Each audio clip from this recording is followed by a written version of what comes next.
Hi, I'm Steve Matteo with Trevor Christian here on WUSB FM Stony Brook 90.1 FM. And our guest today is Kevin Sessums. Kevin is an author, journalist, editor, and actor. He has written two memoirs and was executive editor of Interview and a contributing editor for Vanity Fair, Allure, and Parade. His writing has appeared in Travel and Leisure, Elle, Out, Marie Claire, Playboy, and the Daily Beast. Sessoms played the part of Peter Cipriani in the miniseries adaptation of Armistead Maupin's Tales of the City. He currently resides in Morocco. Kevin, welcome to the show. You are officially our man in Morocco. Sounds All like it right. could be a Graham Greene novel. Exactly. He was an expatriate who lived in Capri. It's Mhm. Paul Bowles who was the expatriate writer who lived Right. in Morocco. I just wear capri pants. Okay. So I guess I know your work for so many years. When I was first a journalist, I would read your profiles, but maybe not everybody knows who you are is listening right now. So I mean, the first question is, why did you decide to go to Morocco? Why Morocco? Not that that would be a bad choice, obviously. And what is your experience there so far? Well, Morocco was part of my year. About 3 years ago, I sold or donated everything I owned in life, and got down to a couple of suitcases. And I live in the world as a pilgrim. I live either a simple life in a grand way or a grand life in a simple way. I'm not sure of the branding. Um, but I was sitting around Hudson, New York in my loft, um, in my late 60s, because I will be 70 on my next birthday, and thought, is this where I want to rock away my last years? I mean, I love upstate. In fact, I just ran into someone from upstate here in Morocco in a store who called out my name and introduced themselves. Like, you used to live in Hudson? And I went, oh my God, yes. We read you on Substack. So Morocco can be a small town too. Um, but I just wanted one more chapter. I wanted one more chapter in my life. I've had some pretty big chapters, and I just thought there's one more chapter in me, but how can I live it? I've been spending a lot of time in London, for like a month or two at a time, and I knew I liked it, and I sensed that I wanted to live more abroad, but I didn't know how to do it because I didn't have any money. Um, so I thought, how can I do this? And the only way I could do it was to sell some of my stuff, give the rest away, not store it, um, and make an economic decision, and redefine it as a spiritual one. Because I make a lot of keen, realistic, green eye shade decisions about budgets and uh, stuff like that. And then I redefine them. So I live in a lot of redefinitions. So now I'm a pilgrim, and I live probably 3 to 6 months a year in London in a small room, the same small room in Kilburn. And then I spend a few months in Paris. And this last year, I've been to London, Paris, Prague, Vienna, Tunis, Porto, Lisbon, and Tangier, and Rabat, and Casablanca. So I came here last year to Morocco for the first time. And again, it was a budget thing. I thought, well, that's cheap. Let's go to Morocco. And, it has a history of Allen Ginsberg and William Burroughs and Tennessee Williams and Paul Bowles and Jane Bowles. And so it has that sort of literary queer history. Now it's odd. Now it's the expat community here is a lot of very rich gay decorators. They live beautifully. It's sort of stunning how well they live, but I don't quite measure up. So I sort of make friends with the locals, and it's a very different life in Morocco. It is not Western. I'm an old gay man who likes ballet and theater and opera. So I do miss that at night here. But I discovered after 3 years of living life as a pilgrim that there is a rhythm in each place that you live, and then there's a meta rhythm that overarches that. And Morocco this time has become part of the meta rhythm of my life, which is I slow down here. It's just a very different kind of life here.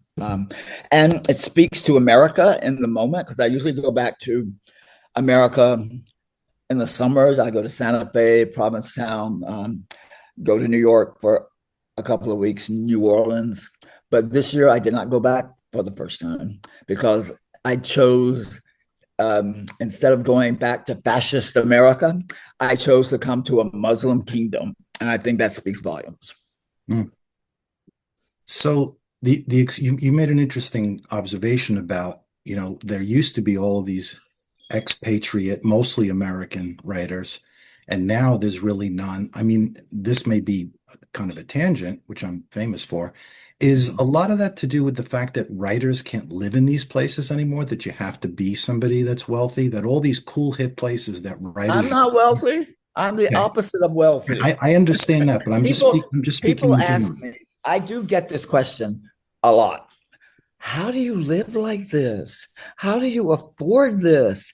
That's because people have no concept how simply I live. They don't have the construct in their own life that they can live simply. I live in small rooms a lot. I share a bathroom a lot. I share a kitchen. I'm right now in a friend's apartment, so it's nice. But last year in Morocco, I was in a tiny little room in a hostel. I mean, it was living with a lot of young kids with a lot of hormones. And I was the eccentric old man on the third floor in a tiny room at the top of the stairs. So you have to be willing to surrender to simplicity. And by living like this, I have cut my monthly expenses by 2/3. I have one bill, my phone bill. I don't pay for Wi-Fi. I don't pay for electricity. It's I live very simply, really simply. I don't eat out much. If I do, I eat at a Pret. I find cheap places to eat out. I spend my money on culture. That's if I have to choose between a third meal of the day or a ballet, I choose the ballet. That's just who I am. So. And you're chronicling this on Substack, and you're doing it in several different ways, or chronicling it as part of Right. your Substack. I mean, you have your letter from Tangier. Uh-huh. You're doing this, what you call your Saturday rubric, and you're Uh-huh. doing something called recipes and reviews, Right. which is very interesting. So, as a writer, Mhm. how has this situation evolved, and how did you come up with these ideas? I mean, obviously, the letter from Tangier, Right. I mean, is we It's understand that you did that. uh, uh, I guess maybe 2 years ago, a year and a half ago, um, the woman from whom I rent in London is a writer. She has a Substack. Substack. Her specialty is sex advice for seniors. So she's a bit of a one off, but that is her brand. And she was saying, because I was working for a magazine at that point that was problematic. Let's put it that way. Um, and she was saying, why don't you sign up for Substack? You should do this. I mean, my joke about Substack is it's a platform for all of us washed up writers who just have nowhere else to go. Um, um, where we used to be somebody's, where we can sort of be somebody again. But then you get, speaking of rhythms and meta rhythms, you get um, accustomed to the rhythm of it. One of the things I say about it is that I'm so grateful that it's put discipline and deadlines back into my life. I love the discipline of it, and I mean, I just categorized it as literature a couple of days ago because I didn't realize you could categorize it. Um, and it suddenly was on the literature bestseller list because I mean I have it's approaching 5,000 subscribers, That's but great. well, it's not great, but it's good, but only around 500 are paid because you can do free. Uh, and I live off my Social Security, and then I live off this, and it sort of doubles my Social Security. Hmm. But I live simply. I don't. It doesn't take a lot of money for me to live, and I am grateful. Like I just started this week's letter right before I started this conversation with you, and it is sort of amazing who reads it. I don't think I don't think my friends read it. That's what I've discovered. Maybe a few friends read it. My readers are my readers. I was shocked this about a week ago. Graydon Carter, who used to be my boss at Vanity Fair, he sent me an email, said, check this out. At first I thought, is that really Graydon? Is this somebody phishing? If I click on that link, am I going to, is my computer going to disappear? And I thought, no, who would think of impersonating Graydon? And I guess it's real. So I hit it. I mean, sometimes Graydon can impersonate Graydon, but I hit it. And he had given an interview to ID Magazine, which has been relaunched, and they began to talk about Substack and about the format of it. And he cited one Substack that he thought was really great, and it was mine. And I was so shocked that that he read it, and two, that he liked it, and three, that I still wanted his approval. So at 70, I still wanted, I almost said a dirty word, I still wanted his approval because writers just want the approval of our readers. Finally, we want them to like what we write, even if it's He's no doing boss. airmail now. That's his new Yeah, venture. in fact, he just when he sent me that, I pitched a story to him. I said, "Look, there's a big weekend here in Tangier. There's one annual weekend in which Madison Cox, who's a garden designer and a writer and was married to Pierre Berger, who was married to Yves Saint Laurent and who had a big presence here.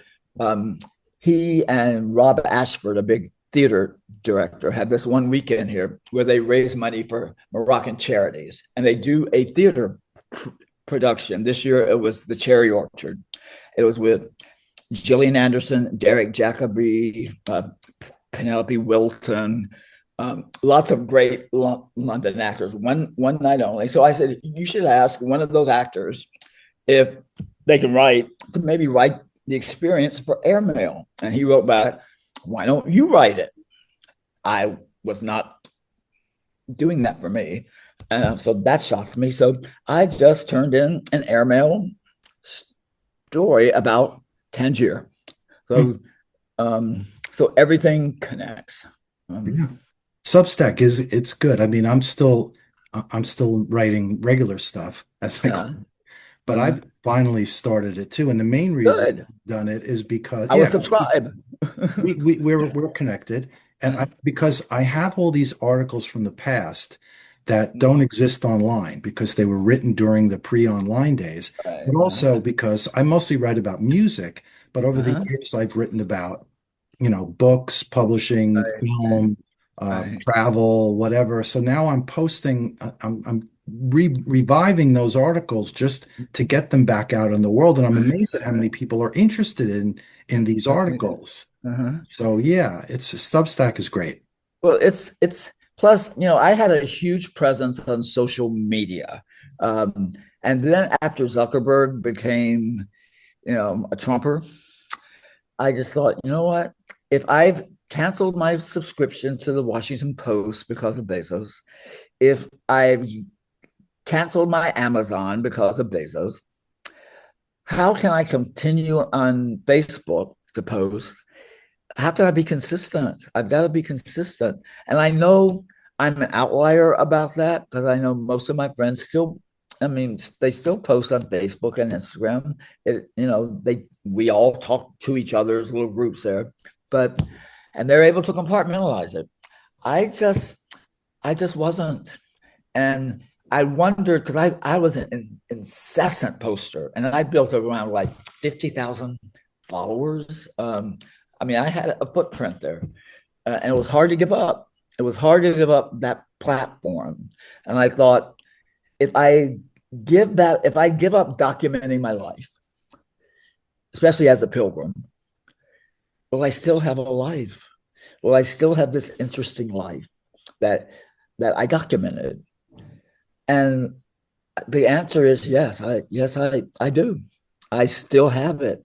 I just what I do miss that I'm thinking about creating a for my paid subscribers the Friday five photos because I don't post photos. I use notes on Substack, but it's not the same as social media. So what I miss is going back and looking at my life on social media and seeing what I was doing 5 years ago, and um, so I do miss that about social media because when people bemoan it, I always say you can use it as two things. You can use it as a toilet and what you do in the toilet, or you can use it as a plinth and put a sculpture on it and be artful about it.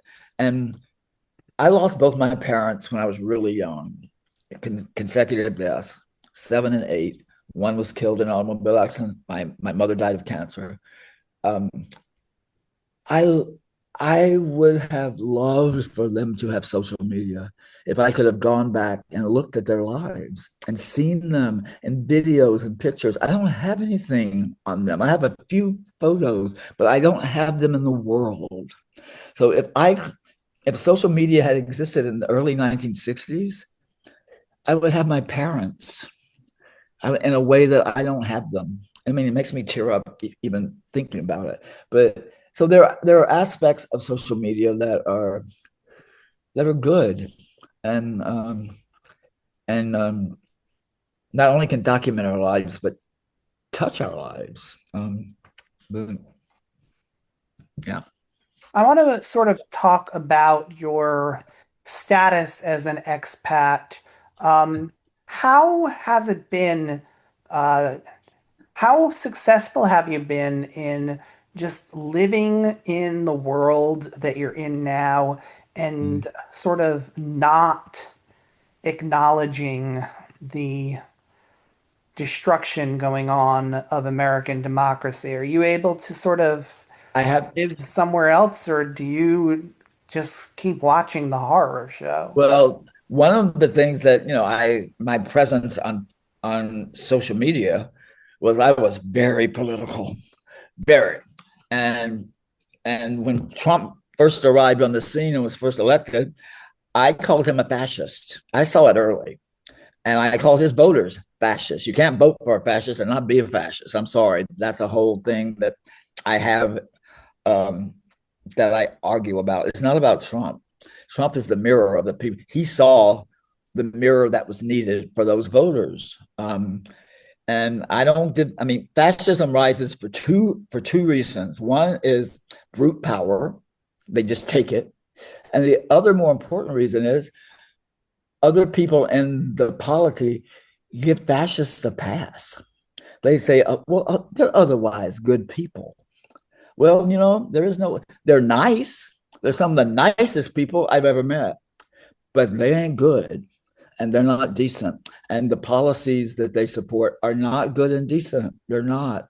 So I mean, I grew up as I alluded to, early 1960s Mississippi. The grandparents who raised me as that little orphan boy were racist. They hated civil rights workers. I was raised behind the enemy lines of that time. It was a war down there. So I had to learn early on, because I had no agency,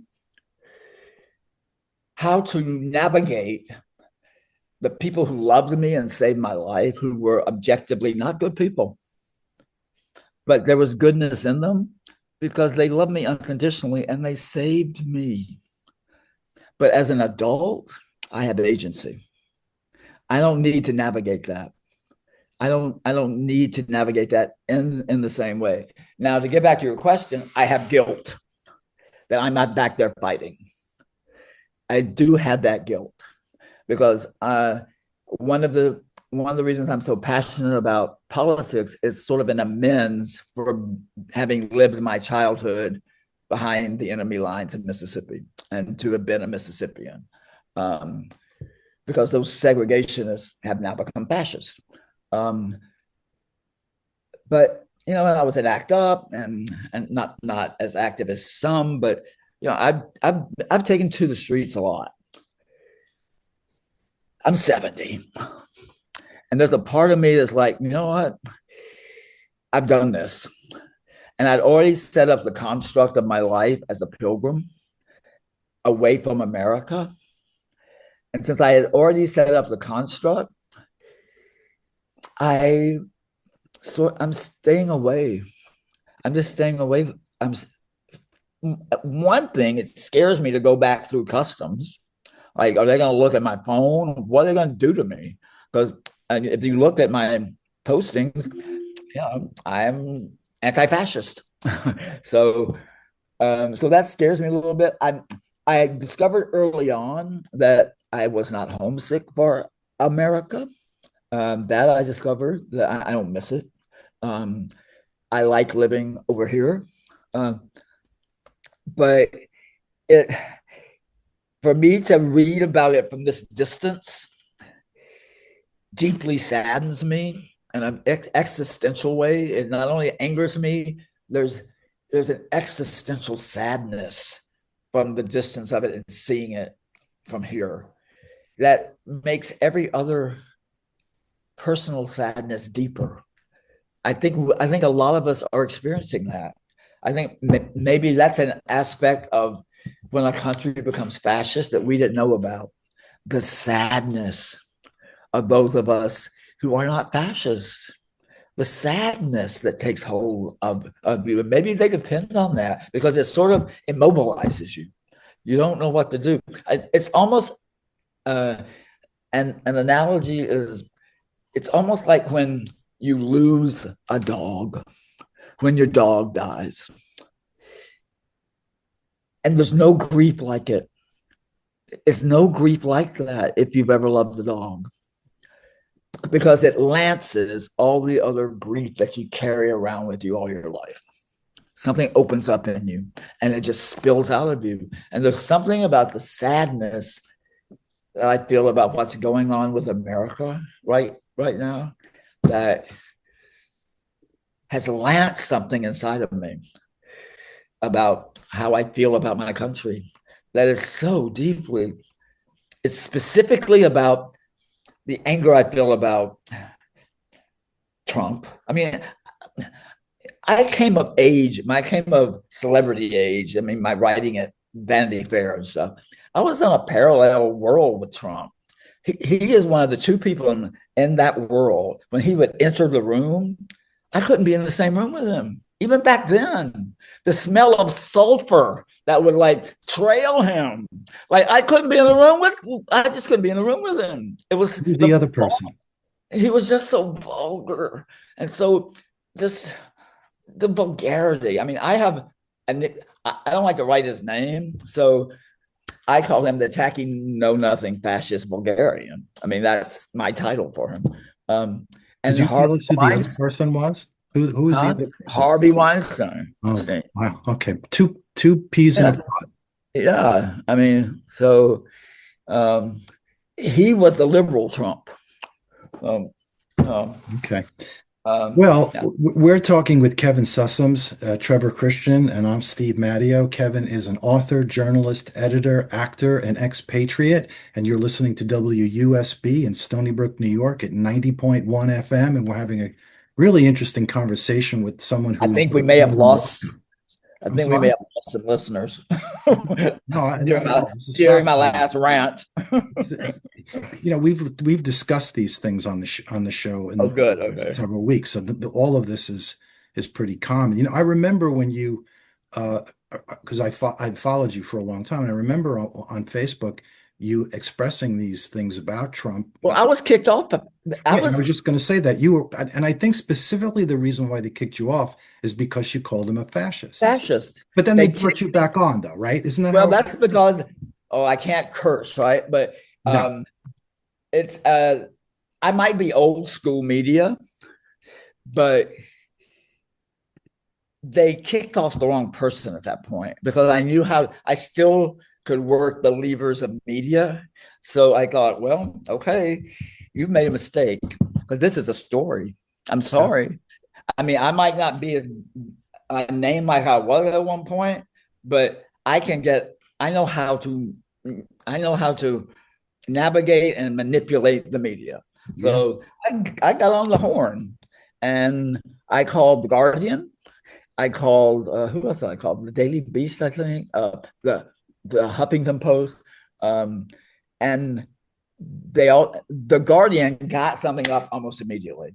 I mean, a big story online immediately. Kevin Sessums kicked off Facebook because he called Trump a fascist, and by the time they put the story up, because they had called the corporate, talking head, mouthpiece, to get a response, I was back on because they hit some button. So, but by the time the story went up, they had to say, well, we call them in, but but not everybody has the levers, they don't have that lever. And I went on rants after that like crazy, and I was never kicked off. Ever. Only one other time when a friend of mine, Robert Levithan, died. Dear friend of mine. And one of his ex-partners was Peter Hujar, the photographer. And I put up a photo of Robert emerging from the water naked, and they suspended me because you can't do that, and that's not politics. Well, it is in a way. Right. Look at your cat. Oh my God. I'm sorry. It's a visual, but I love your cat. In this day and age, and with media and everything, in this segment of the show, this is Trevor's show, but I occasionally do this. This is the media segment. Well, we have hijacked your show, Trevor. I'm sorry. I love it. What media do you consume? What do you turn to get information, whether it's political or not political? Well, it's interesting. I because I'm not in America, it's hard to get any of the news channels. So that's easy to wean yourself from.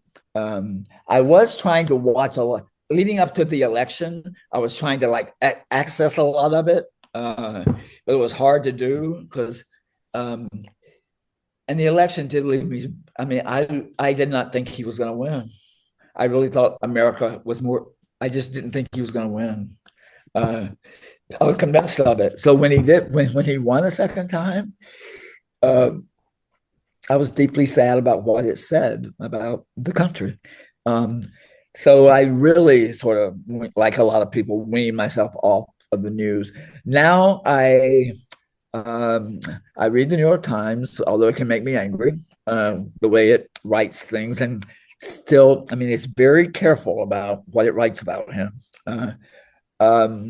So I read the New York Times, but I start with the Guardian online. Then I go to the New York Times, and believe it or not, I'm a Drudge reader. I love Drudge. He hates Trump. He might be right wing, but he despises Trump. That page is anti-Trump from the jump. Everything. I don't know about in the beginning. I think once he was the nominee, I think Drudge was. I think he was a little lukewarm, but that was the. But not anymore. He despised. Gave him. So I go on to Drudge to see what he's curated, and I also am a bit of a fan of the Bulwark. Okay. I like those guys. There's something about. I know they're all like I mean, even Bill Kristol, who I used to think was evil incarnate. I mean, he gave us Sarah Palin, for God's sake. but Nicole Wallace also helped give us Sarah Palin. So I used to love her. I sort of had a crush on her. I sort of had a lesbian crush on Nicole Wallace. So I do watch the board. There's a guy that I know from a different area of my life, and I don't know him, but I sort of had a distant crush on him. Keith Edwards, who has a YouTube channel that's taken off. I watch him a bit, and that's about it. I mean, I do like to watch the Bulwark guys because their personalities match up, so sort of. They're sort of they're almost like people you'd hang with. Although their politics are a little more conservative at times than mine, but they seem like they'd be fun to hang out with. So let me ask you a question about them, and this has come up a bit on the program. Why are places like, the Bulwark and, Steve Schmidt and these Republicans, But why are they more effective at communicating how horrible Trump and the Republicans are because they've been and there. Democrats? But I don't understand why the Democrats have nothing that is as, I mean, we have an MSNBC, Democracy Now, whatever. There's plenty of them, but they seem to be able to hit people. Well, it's like they've been behind that enemy line. They know who these people are.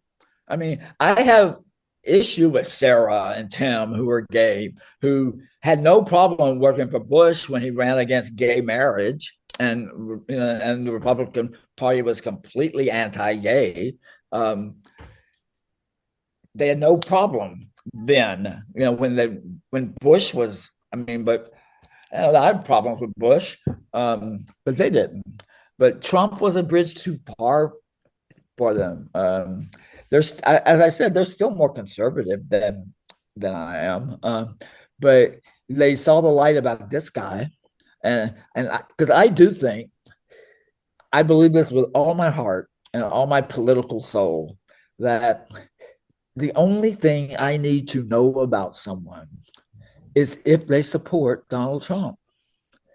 Everything about them flows from that. Everything. If you're able to support the man for everything he is, everything he stands for, everything they're doing, and you support him, then everything about you flows from that. It does. Being against him doesn't make you a good person. Voting for Kamala Harris or Biden, that did not make me a good person. But if I voted for Trump, that would make me not a good person. Where do you see things going in terms of, in the short term with Trump, particularly as it relates to this Epstein situation? Right. And then where do you see things in the midterms and then maybe Well, in 2028? I know that's a lot to cover. I've always said that I don't think he will last the 4 years. I think that Vance will be. I mean, the fact that Vance went to Murdoch. To Idaho and met with Murdoch, and then just going on vacation, and then Murdoch ran the story. I mean, they're maneuvering Vance. Vance has always been the guy. He's always been the guy. He's the techno-fascist guy. He's Peter Thiel's guy. Peter Thiel is smarter than what's his name, the crazy one, Musk. He's behind the scenes. But didn't Trump's another Vance? I mean, Peter Thiel is just a Vichy gay. I mean, there's a whole category that I call Vichy gays. Scott Bessent is a Vichy gay. That I don't understand how they can. I guess that's white privilege. I don't know. I don't understand how gay people support this stuff. But there were gay fascists. There's something about fascism that gay people respond to. I don't get it. But so will we have elections in 2026? Oh, we'll have elections. Well, we'll have elections. I assume. What scares me is not now because there's I'm enough of a conspiracy theorist to think, how did Trump win? How did he win? There was nobody at his rallies. No one showed up at his inauguration. It wasn't just the weather. No one showed up at his parade. The bill was unpopular that they just passed. He's underwater and popular. People don't like him. How did he win? How did he win every swing state by just enough vote not to have a recount in all these little counties? I mean, what the? My question is, if Musk, not did Musk help him win in that way, but if Musk had the ability to help him win in a technological way.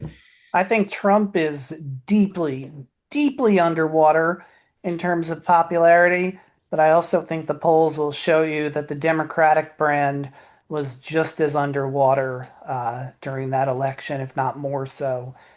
Even right now, Trump has a higher approval rating than the Democratic Party, Well, which what does that say about America?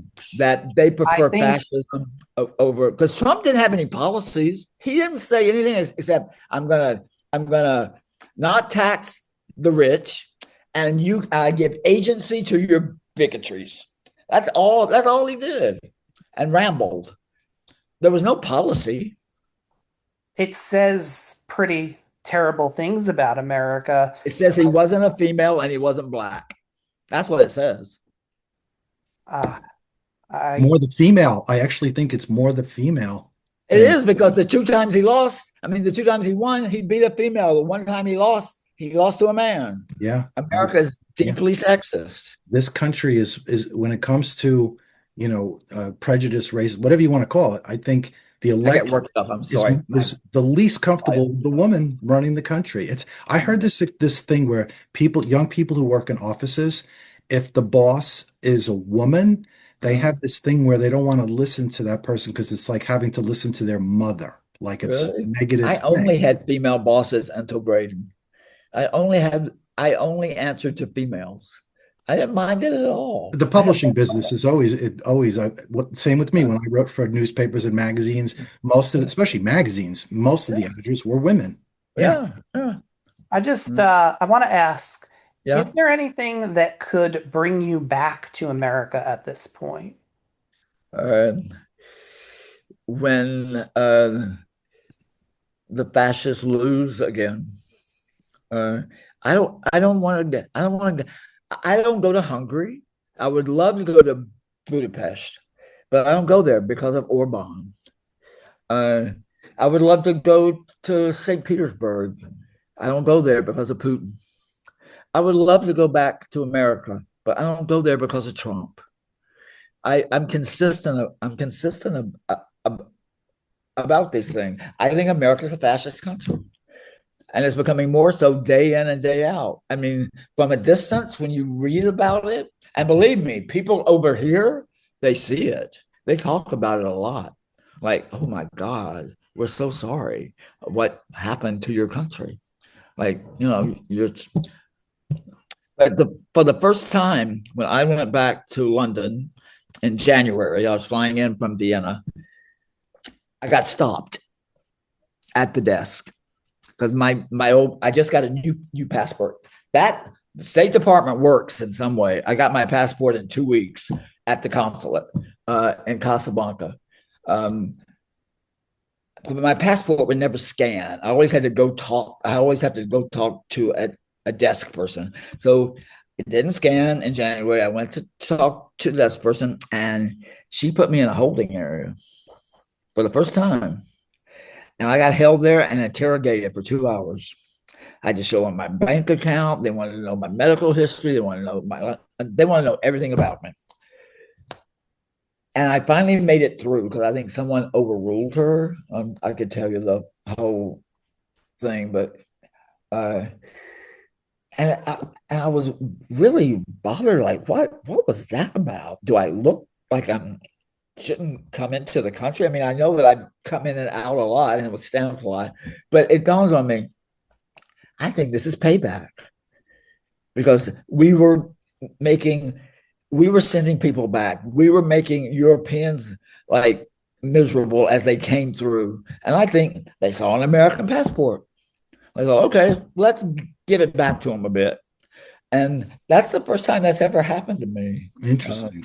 Yeah. That's fascinating. I never thought of that. And now that you Yeah. bring it up, Yeah, I mean, they're like, don't don't screw around with us.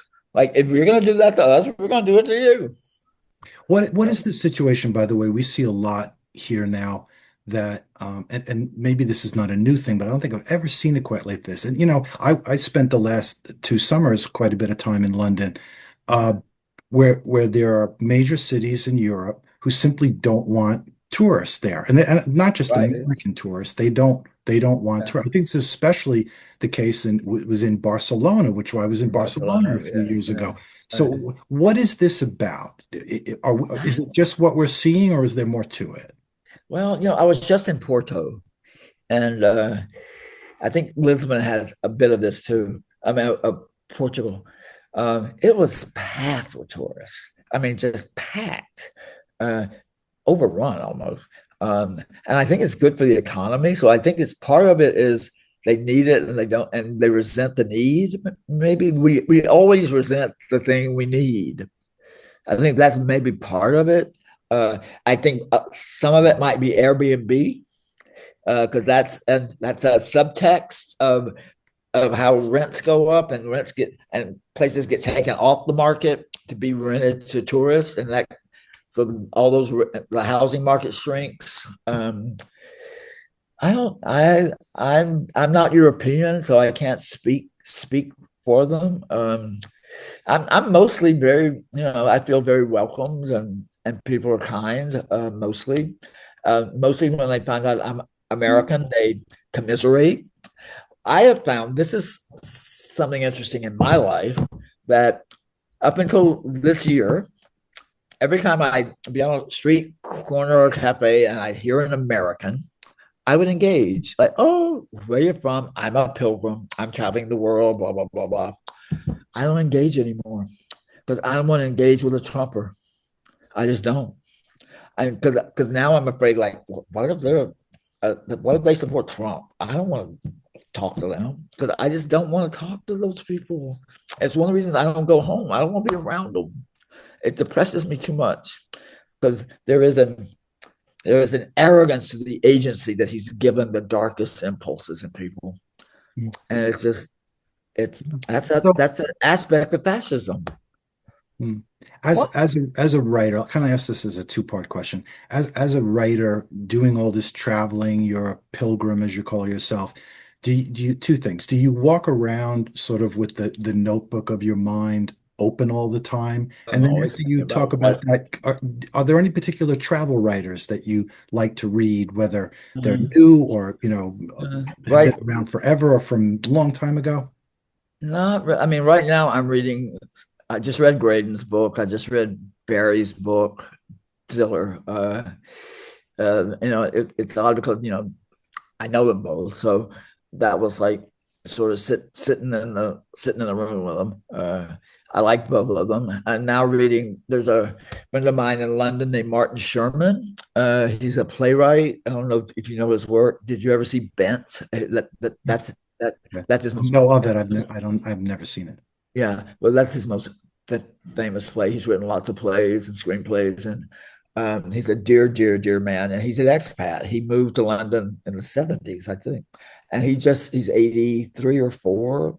He's one of my dearest friends. And his memoir is about to come out. It's called On the Boardwalk. So I'm in the middle of reading that. I just got that new Condé Nast book, um, The Empire of the Elite, I think it's called. It's by the media writer from the New York Times. Oh, Um, okay. Michael and his last name. Michael He's like, Wolff? no, no, no, no, no. It starts with a G. I can't. Yeah, Michael Goldberg, I think. No, it's not Goldberg. It's I don't know. I think I've heard about it. I I don't. can't. Anyways, it's getting traction. So I just bought that off my Apple Books. Um, and I had lunch with him in London because he kept asking me, I've got to talk to you about Condé Nast, because it's all about Condé Nast. Um, so I finally had lunch with him, and I said, look, I do not want to be quoted in this book. He said, I don't want to see my name in this book. That is my past. I have spent a lot of time. I had to really process not being that person anymore because when I was at Vanity Fair like 14 years, and my name was on that cover a lot. And when that ended, I was in grief. I mean, there was like a part of my identity died. So, and I had to learn how to navigate my life again without being that person. So, and it took a lot. And I like my life more now than I did then. I like the simple life. I like being a pilgrim. I like living in the world. There's not a day that goes by that I don't walk down a sidewalk and at some point I say out loud, prayerfully, thank you for my life. Because I feel very grateful to be able at 70 to walk on the sidewalk and complete a sentence, and to be grateful. I'm grateful to be grateful because it took a lot of work for me to get to gratitude. So I'm. So do you walk So around I with so I a so I told notebook him. of your So life? I'm hoping I'm not in that book, but I did talk to him for about an hour. So I'm very curious about what that. And then I want to read Keith McNally's book also. That's on my list. So I'm reading a lot of memoirs right now. I got one last question to wrap Yes, things sir. up. Uh, do you I have have any one question. What is your cat's name? Morrow? Morrow? Okay. All right. He's a good guy. Do you have any advice for a very soon to be expat? Is someone that you know? Oh Trevor's yeah, moving to I'm leaving. Wales. You are? I Wow. can't do it anymore. It's Where are you going? I'm going to Wales. Oh, wow. So the UK. Yeah. I might see you in London when you come down to visit.